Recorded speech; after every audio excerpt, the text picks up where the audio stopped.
j'espère que vous allez bien. Je vous retrouve aujourd'hui sur la chaîne YouTube pour une nouvelle vidéo. Et comme vous l'aurez sûrement vu au titre, aujourd'hui ça va être un genre de vidéo que je vous ai pas fait depuis super longtemps puisqu'il s'agit d'une vidéo tag. Voilà, j'adore vous faire des vidéos tag, j'adore le concept, mais le truc c'est qu'il y a vraiment un grand choix de tags qu'on peut faire et c'est toujours dur d'en choisir un. Donc là je suis tombée sur le tag Avez-vous déjà lu qui a été créé par Pocket Jeunesse et je l'ai trouvé vraiment bien sympa, donc je me suis dit qu'aujourd'hui ce sera le tag que je vais vous faire.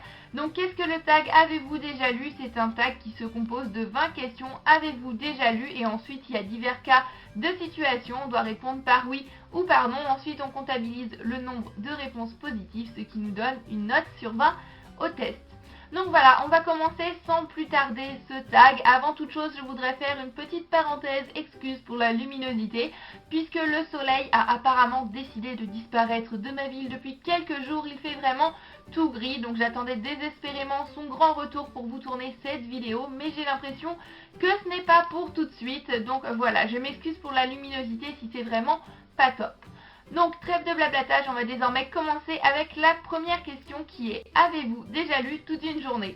Alors oui, j'ai déjà lu toute une journée, ça m'arrive d'ailleurs assez régulièrement en ce moment puisque je suis en vacances et c'est une chose que j'aime énormément faire.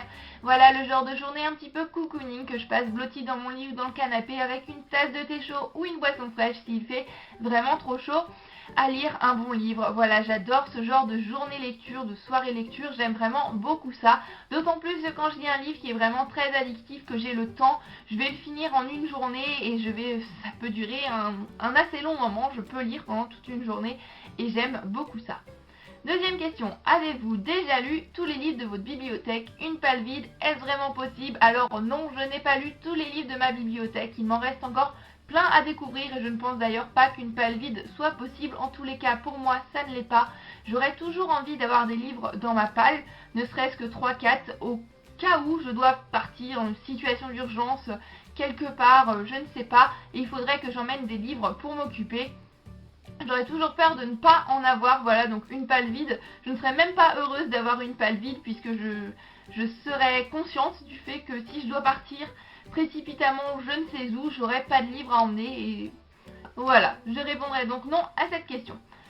Troisième question, avez-vous déjà lu un livre uniquement sur la recommandation de quelqu'un? Donc oui, ça m'arrive assez régulièrement que ce soit mon entourage qui a lu un livre qu'il a vraiment beaucoup aimé, qui me dit « Waouh, est-ce que tu as lu ce livre? Il est vraiment génial !» Donc là, voilà, automatiquement j'ai envie de le lire, mais surtout des recommandations de booktubeurs sur Booktube. Voilà, les copines de Booktube, c'est vrai que Booktube c'est une mine d'or pour les idées lecture. À chaque fois, je note des nouvelles idées de lecture sur mon carnet et de cette manière je fais vraiment de superbes découvertes. Avez-vous déjà lu un livre qui se passe dans votre ville ou un endroit où vous avez vécu ou pas très loin? Alors j'ai cherché dans ma bibliothèque et je n'ai pas trouvé. J'ai cherché dans ma mémoire ensuite et je n'ai pas trouvé non plus de livre qui se passe près de l'endroit où je vis. Cependant, il y a une collection de livres qui sont peut-être même les livres auxquels je tiens le plus dans ma bibliothèque, qui ne sont pas vraiment des romans, c'est plus des albums, si je puis dire, qui se déroulent dans la ville où vit toute ma famille. Voilà, donc une ville dans laquelle je vais régulièrement, que je connais très bien. Donc je vais vous présenter le livre de cette collection auquel je tiens le plus, que voilà, j'en prends grand soin. Donc il s'agit de celui-ci, donc c'est Souvenirs d'enfance, c'est la collection des objets à raconter, c'est de François Bertin aux éditions Ouest France. Donc le livre se présente comme ceci, voilà, et c'est François Bertin, l'auteur, qui raconte donc un petit peu sa vie, son enfance dans les années 50 dans la ville de Vitré, donc qui est une ville qui se situe à côté de Rennes en Ille-et-Vilaine, et il mentionne un petit peu de temps en temps Verjal, qui est un tout petit village à côté de Vitré. Donc ce sont deux villes que je connais très bien puisque ma famille y habite. Donc voilà, j'aime beaucoup ce livre, j'aime beaucoup retrouver des endroits, des lieux que je connais. Et c'est vraiment un livre qui est magnifiquement bien fait, avec beaucoup de facsimilés. Donc par exemple ici, il mentionne l'école. Et vous avez donc son carnet de notes qui est reproduit vraiment très bien. Vous avez... voilà. Il parle de diverses choses de son enfance et je pense que certains d'entre vous le savent, les années 50, en plus c'est l'une de mes grandes passions. J'adore apprendre sur cette période. Et d'autant plus que ça parle d'un village que je connais, de ville que je connais. Et c'est vraiment très bien fait. Donc vous avez des reproductions du portefeuille de son père avec des billets. C'est vraiment génial. Si vous voulez d'ailleurs que je vous fasse une vidéo sur tous les livres que j'ai de cet auteur, de cette collection, puisque j'ai commencé avec celui-ci et ensuite je suis littéralement tombée amoureuse de la collection, de l'auteur, de tout ce qui touche à cet univers. Donc voilà, n'hésitez pas à me le dire en commentaire, ça me ferait super plaisir de vous faire une vidéo sur le sujet. Mais voilà, c'est des livres auxquels je tiens énormément, que je ne peux que vous recommander, même si Vistré ou Virgile ne vous intéresse pas, vraiment, rien que pour l'objet livre, rien que pour tous les sujets qu'il traite, il est vraiment génialissime. Avez-vous déjà lu un livre dont vous avez un peu honte? Donc à cette question je répondrai non, puisque je n'ai pas honte de ce que je lis, même quand je lis des albums clairement qui sont pour les bébés, vraiment, j'en ai pas honte, j'aime beaucoup ça et voilà, j'ai pas honte de ma passion, j'ai pas honte de ce que je lis. Avez-vous déjà lu plusieurs livres en un jour? Donc oui, ça m'est arrivé lors de mes fameuses journées lecture où je passe ma journée dans ma bulle livresque, ça m'est arrivé de lire plusieurs livres en une journée, mais plus souvent lorsque je me fais des journées ou des après-midi bandes dessinées, là, forcément les bandes dessinées ça se lit plus rapidement. Avez-vous déjà lu toute une série sauf le dernier tome qui est pourtant sorti depuis bien longtemps, Un peu de mal à quitter l'univers? Alors j'ai pas de série précise en tête, même si c'est vrai que j'ai la fâcheuse tendance, la fâcheuse manie à commencer des séries mais à laisser traîner un petit peu pour lire les prochains tomes. Je commence énormément de séries, je lis énormément de premiers tomes, mais après ça suit pas forcément derrière. Donc là je pense notamment à La pire mission de ma vie. Je ne sais plus trop l'auteur, je vous mets une image ici. Il y a le tome 2, La pire mission de ma vie n'est pas fini, que je n'ai pas lu pour le moment. Il y a beaucoup de livres comme ça, de sagas que j'ai commencé. Divergente, j'ai lu le premier tome mais pas le deuxième et le troisième. Voilà, ça arrive assez régulièrement puisque j'ai cette fâcheuse habitude à commencer des séries, à ne pas les finir.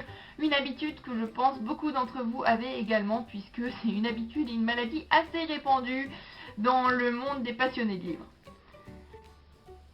Avez-vous déjà lu un livre avec une couverture vraiment pas terrible, voire très moche? Alors, j'ai pensé comme ça, j'ai réfléchi un petit peu dans ma tête et j'avais pas de couverture précise en tête. Et là, bing, j'ai repensé à ma lecture en cours.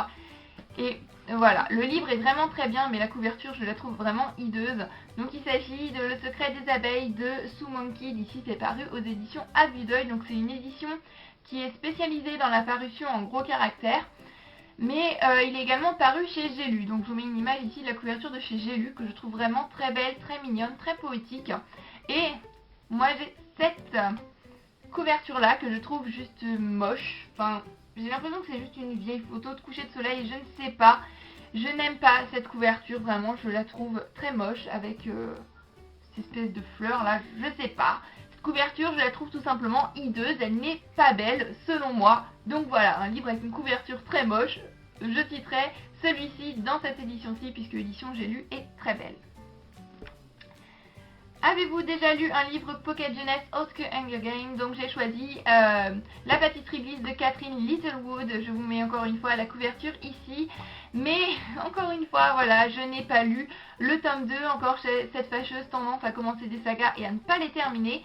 Mais je me le garde pour la période de Noël puisque c'est la période parfaite pour lire ce genre de livre sucré, plein de gourmandises, vraiment. J'ai hâte de me plonger dedans, mais j'attends l'hiver. D'ailleurs, on va revenir à ce petit problème également que j'ai dans une prochaine question.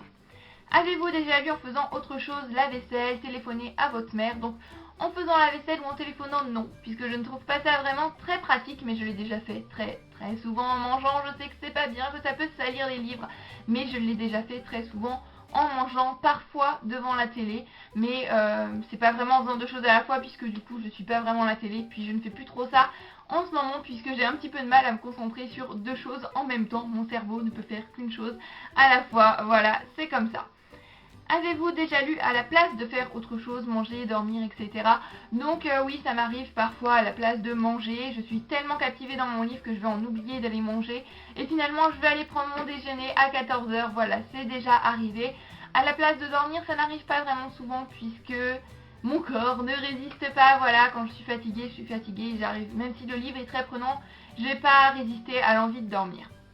Avez-vous déjà lu un livre avec le mot livre dans le titre? Donc, La voleuse de livres de Marcus Zusak, encore une fois, je vous mets une image ici, qui est un livre que je ne peux que vous recommander, l'un de mes coups de cœur de l'année 2014, qui est magnifique, poignant génialissime et qui contient le mot livre dans le titre. Avez-vous déjà lu un livre d'exactement 399 pages? C'est le moment de sonder votre bibliothèque. Alors j'ai sondé ma bibliothèque pendant un moment. J'ai des livres de 401 pages, de 388, mais de 399, je n'en ai apparemment pas. Donc j'ai pas sondé toute ma bibliothèque, parce que ça aurait pris un petit moment. Mais on va répondre donc non à cette question. Avez-vous déjà lu en hiver un livre qui se passe en été? Donc là c'est le moment de vous parler de mon autre manie livresque un petit peu, qui est que je ne peux pas lire en été un livre qui se passe en hiver ou en hiver un livre qui se passe en été. Voilà, en hiver je lis des livres qui se passent en automne ou en hiver et en été en printemps ou en été. Ça arrive peut-être des fois que je fasse des exceptions, mais je ne m'en rappelle pas vraiment là d'un livre qui ait fait exception à cette règle. Voilà, je préfère lire les livres selon les saisons dans lesquelles je vis. C'est un petit peu spécial, c'est un peu particulier. Voilà, je sais que beaucoup de mes copines trouvent ça vraiment très bizarre, mais voilà, je préfère faire comme ça. Donc ce qui en vient à la question suivante, avez-vous déjà lu en été un livre qui se passe en hiver? Donc non, encore une fois. Avez-vous déjà lu un livre et quelqu'un que vous ne connaissez pas vous interrompt dans votre lecture, vous en parlez et vous devenez les meilleurs amis pour la vie? Alors non, pour le moment, je n'ai encore jamais vécu cette situation. Avez-vous déjà lu sur la plage? Donc oui, plein de fois, j'adore lire sur la plage, même si c'est vrai que les grains de sable qui s'incrustent dans la rainure du livre, c'est pas la chose la plus agréable qui soit, mais j'ai déjà lu sur la plage et c'est une chose que j'aime beaucoup faire, lire en bronzant, en sentant la chaleur du soleil, j'adore ça. Je me rappelle d'ailleurs d'avoir lu Ensemble c'est tout d'Anna Gavalda sur la plage pendant tout un été. Donc voilà, maintenant quand je pense à lecture sur la plage, je pense à Ensemble c'est tout d'Anna Gavalda, que je ne peux que vous recommander d'ailleurs, qui est juste génialissime. Avez-vous déjà lu un livre qui vous a fait lever les yeux au ciel? Donc là, je ne peux pas vous en citer un en particulier, j'en ai pas en particulier dans ma tête, mais je sais que c'est arrivé à plusieurs reprises quand les personnages m'exaspèrent, surtout, voilà, les triangles amoureux quand on hésite entre deux, ou voilà, ou des réactions débiles. Ça m'est arrivé plusieurs fois qu'un livre me fasse lever les yeux au ciel, oui. Avez-vous déjà lu un livre parce que vous aviez lu un livre qui en parlait? Donc là je vais répondre non, puisque je n'ai pas d'idée de livre précis en tête, même si c'est peut-être déjà arrivé, je ne vois pas quel livre là en ce moment, donc je répondrai non. Voilà, c'en est terminé pour ce petit tag, il était vraiment très sympa à faire, j'espère qu'il vous aura plu. N'hésitez pas vous aussi dans les commentaires à me marquer les réponses à vos questions ou alors à me donner votre score à ce test qui pour moi est de 12 sur 20, ce qui est assez moyen, mais ça va. Je ne tag personne en particulier pour cette vidéo, en tous les cas, devrais-je plutôt dire, je tag tout le monde. Si vous avez envie de faire ce tag, je vous invite à le faire. Comme je disais, il est vraiment sympa, je trouve très bien fait, les questions sont assez complètes. Voilà, j'adore faire des tags et j'adore ce tag en particulier, donc je vous invite à le faire. Je ne tag personne puisque je ne sais pas qui l'a fait, qui ne l'a pas fait pour le moment. Il y a deux versions de ce tag, il me semble. Donc voilà, je vous invite à faire ce tag, j'espère que cette vidéo vous aura plu, je vous dis à samedi pour une prochaine vidéo, je vous fais à tous plein de bisous et je vous souhaite d'excellentes lectures, bye bye.